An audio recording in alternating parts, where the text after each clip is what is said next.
best and probably most surprising things about the reopening is that they've moved away from pricing items individually. Welcome back to my channel. If you're new here, I am Cass. I am an op shop addict and a part-time reseller based in Australia. So this weekend I met up with a friend who I've been talking to on Instagram for, God, it's got to be like 2.5 years. We're both from the same area and decided that it was time that we finally met up. We had a coffee and went for an op shop. And it was really, really good timing. One of our locals, Lifeline at Jacaranda Street in East Ipswich, had their grand reopening after they were inundated by the March floods. So we thought it was a perfect opportunity to get together and go and check out the new store. The store looks great with the new layout. The racks are so much easier to get in and to see what's there. This one used to feel really draining to walk into because you sort of couldn't budge anything to get a good look. The racks were just so full from stock they weren't moving because I think their pricing was a little bit high. And it's great to see they've taken just a whole new approach to that. I will get into that. I'll share a bit more about how they've changed their pricing. But for now, come and op shop with me.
From Lifeline Jacaranda Street. They had a really, really great selection there yesterday. Lots of brand names, lots of new with tags. And for the opening weekend, they had some really fantastic deals on as well. So they had, I think it was like 3 for $15 on pants and skirts, and then 3 for $10 on tops.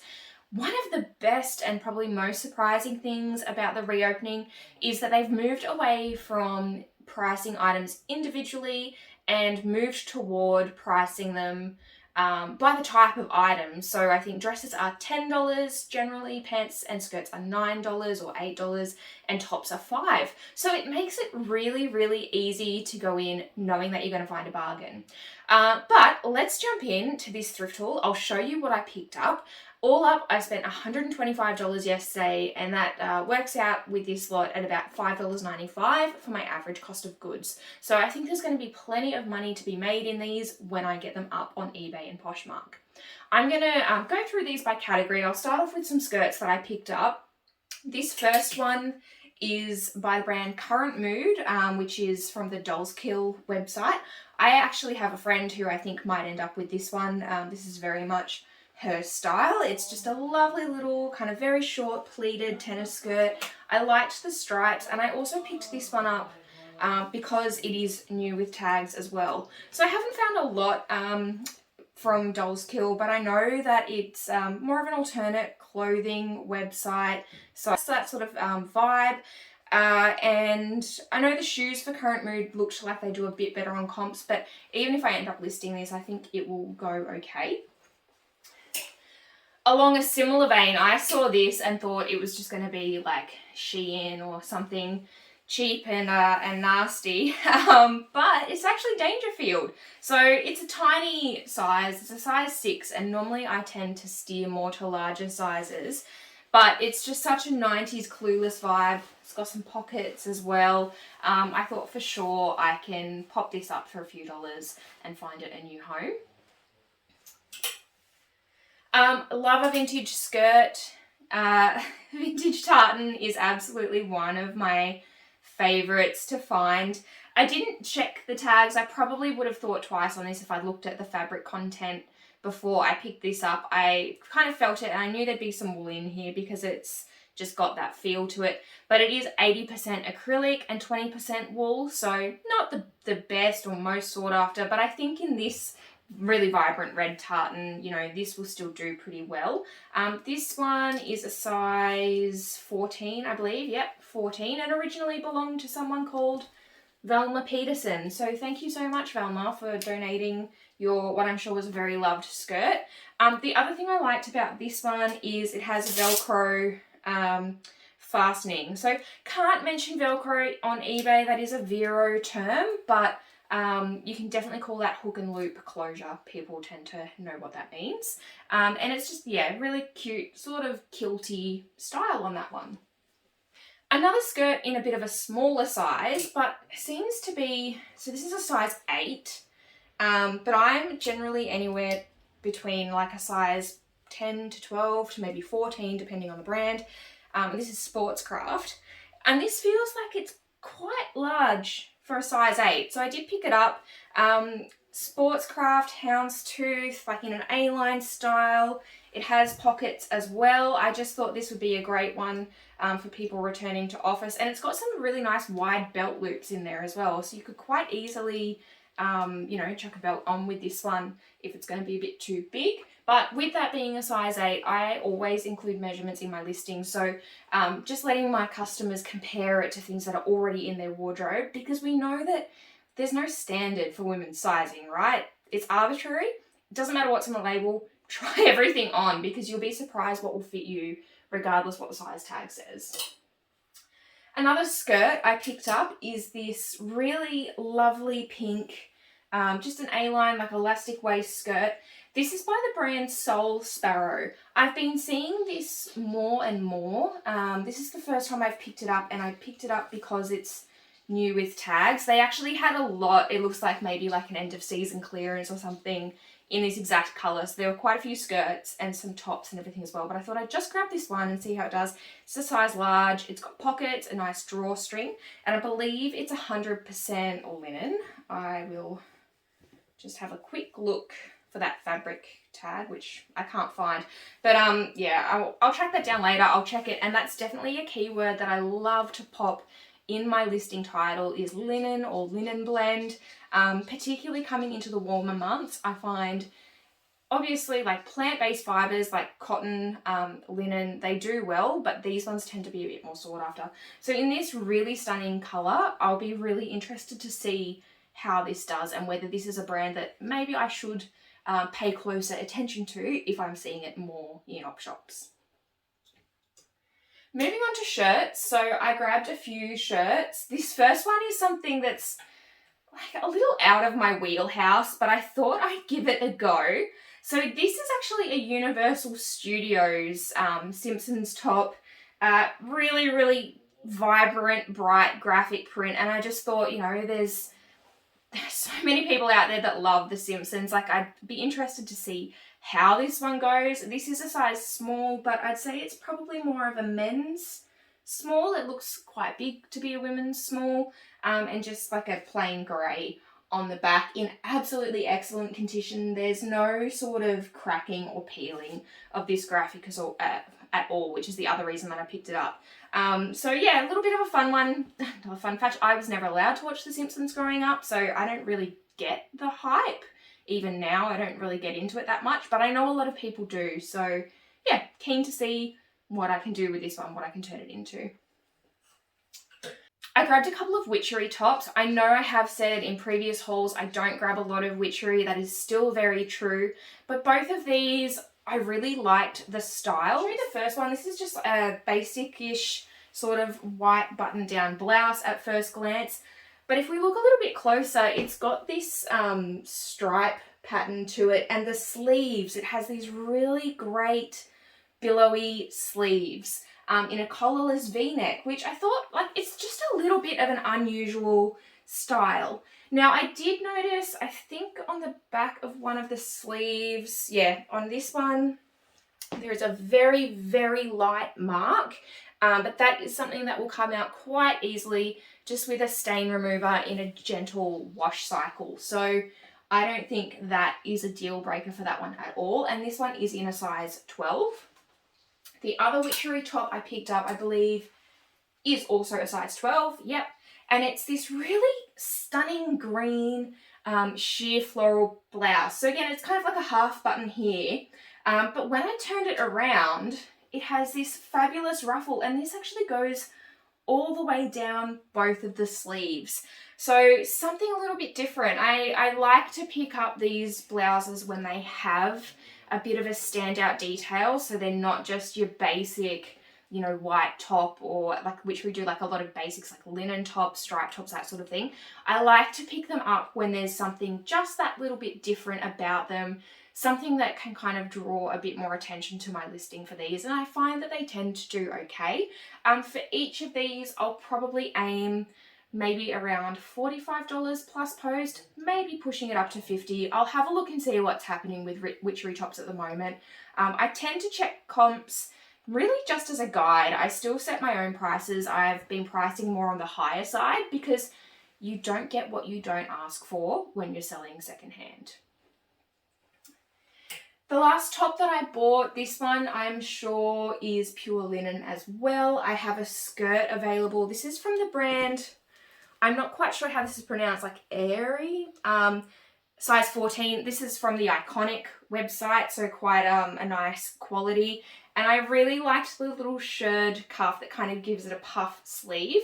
And it's just, I suppose, more of like a relaxed peasanty style. Moving on to pants, so it is probably getting a little late in the year for me to be picking up a lot of pants. So in Brisbane, we are moving out of winter and into spring, and we're really starting to see some temperatures increasing at the moment. But for the prices that I paid yesterday and for the styles that we were finding, you know, I'm still happy to be picking them up and listing them because things will still kind of track through my store even out of season. So the first pair that I picked up, I know Liv actually found these first and sort of ummed and ahed and then put them back. But when I found them, I did do the same thing, but I decided, you know what, let's give it a go. So they are a pair of kind of this deep purple berry vinyl pants, and these are a size 14 from Portman's. Now, I know that these have been really trendy for the past couple of seasons. What I'm interested to see with these is whether they do sell really quickly on the tail end of those trends, or whether they sit and take a while. Either way, you know, for what I paid for them, I'm quite happy. They are in absolutely perfect condition with no splits in the vinyl or anything like that that's going to kind of see these deteriorate really quickly. So they're obviously a very high quality fabric. And I like that they do have their original belt. It's not often that you find things that are still completely intact. Like a lot of the time I'll be disclosing in listings that belts are missing. But yeah, just a nice little find, and interested to see how these ones do. The next pair of pants Liv also picked up, and she gave them to me. She thought of me immediately. Are this pair of kind of blue and red houndstooth pants. Now these are vintage and one of my all-time favorite vintage labels to find, vintage sportscraft. Feeling them straight away, you know there's going to be some wool in here. So if you're not sure what I mean, what do you think of when someone tells you something is wool? Itchy, scratchy, all of those sort of words is what this feels like. And if I have a bit of a look at the content tag here, what have we got? Yeah, 95% wool, 5% nylon. So it's a really, really easy trick if you're in a hurry, you know, just have a feel for fabrics. Are you feeling kind of natural fibers, things like linen and wool? Get to know what they feel like compared to more polyester and kind of petroleum-based or plastic-based fibers. And it can be a really good way to determine quality when you're in a hurry. The next pair of pants, I'm kind of kicking myself over this. So I'm always very thorough when I'm picking up white. I give it more scrutiny, I think, than anything else that I pick up from an op shop, because white, you know, it attracts dirt, it attracts stains. If you're like me, well, this top is kind of the exception. I can't go more than 5 minutes without spilling a coffee on myself or making a mess. So I gave these a really thorough look over in the op shop, and I was so disappointed in myself when I got them home and I see I've missed this giant yellowing kind of watermark on them. I don't know whether it's tea or coffee or just something that has sat for a really long time, but it bummed me out to find that. So I'm hopeful, because they are white, that I'm just going to be able to give them a decent soak in nappy sand, or maybe like a stain remover and then a gentle wash cycle. I'm going to have to check the fabric content, because these are David Lawrence with a European fabric tag. So if it's a higher quality and a more delicate fabric, it does feel like maybe linen or cotton. So hopefully they're going to be pretty durable in the wash, but it remains to be seen whether I can rescue these. The next pair might feel a bit familiar. I think I did this on a YouTube haul and not just on Instagram, but I found a couple of weeks ago the identical pair of pants to these with their belt, still. So these are Portman's size 12 Glen plaid, kind of tapered paper bag pants, a lot of keywords to throw in there. So having multiple items actually makes your listings really easy. I mean, not all the time in the case of pre-loved clothing, because one item may have a flaw and the identical item may not. But in the instance with these pants, so I do also have these in a size 10, scheduled to go live on my eBay in a couple of weeks. It'll make this really easy for me because they're both in perfect condition, so I can just add a size variant to my listing so that my customer just picks the size that they want, and I ship that pair of pants and the other remains active on the site. So I'll be getting these ones up online a lot faster than if I needed to photograph them separately and add them to my eBay store. Moving on to dresses now. So dresses were $10 each. I don't believe they had any deals on them. So each of these were $10. I'm pretty happy to pay that, kind of going in knowing that that's how much dresses are going to cost, but it is sort of the upper limit unless something is just spectacular. The first of these is just a little Portman's polka dot dress with a nice ruffle hem down the bottom. This is a size 14 in a linen viscose blend, and it is missing a couple of buttons. But because these are quite simple, you know, they're nothing kind of out of the ordinary, I should quite easily be able to find some replacements just to stitch on the front. The buttons on this one are not functional. It does have a zip at the back as well. So that'll just help to secure it and make sure we don't have this gaping going on here when my customer is wearing this one. This next dress is a brand that I've only picked up once before, and I've sold 2 dresses, so picked them both up together and sold them pretty quickly. So I'm keen to kind of experiment and see if this is something that I should be picking up more of when I see it. The brand is Willow Tree. It's a size 12, and I was really drawn to the burnt orange colour and the floral print on this one. I also do quite like these tiered dresses. I feel like they're just an easy grab and put on, so tend to move quite quickly through the store. Now, plus size brands. This is one that I do like to find in vibrant colours. So both of these dresses are from Taking Shape. So that is a plus size brand if you're not familiar. And I find that, yeah, in really vibrant colours, they do pretty well. They do have a lot of basics, a lot of blacks, and what I'd say are probably a bit more of an acquired taste in their clothing. If you know the brand, you probably know what I mean. But something like this, I'm happy to pick up every time. So this one is a size 18, and this one is a plus size large. And I'll probably do some research, see if I can track down the original listings, because I'm not actually sure if each of these are truly dresses or if they'd probably fall more into the tunic top category, because they do get a bit short in places, particularly this one with the front layer, and this one has splits front and back that do go quite high up as well. So I'll do some research on these before I list them. I'm probably leaning more toward tunic tops for each of these. Another one that I've been picking up a bit of lately, new with tags, which this one is Decuba. So this is just a little black midi dress. This is the, Lenny maxi dress. It's a maxi dress.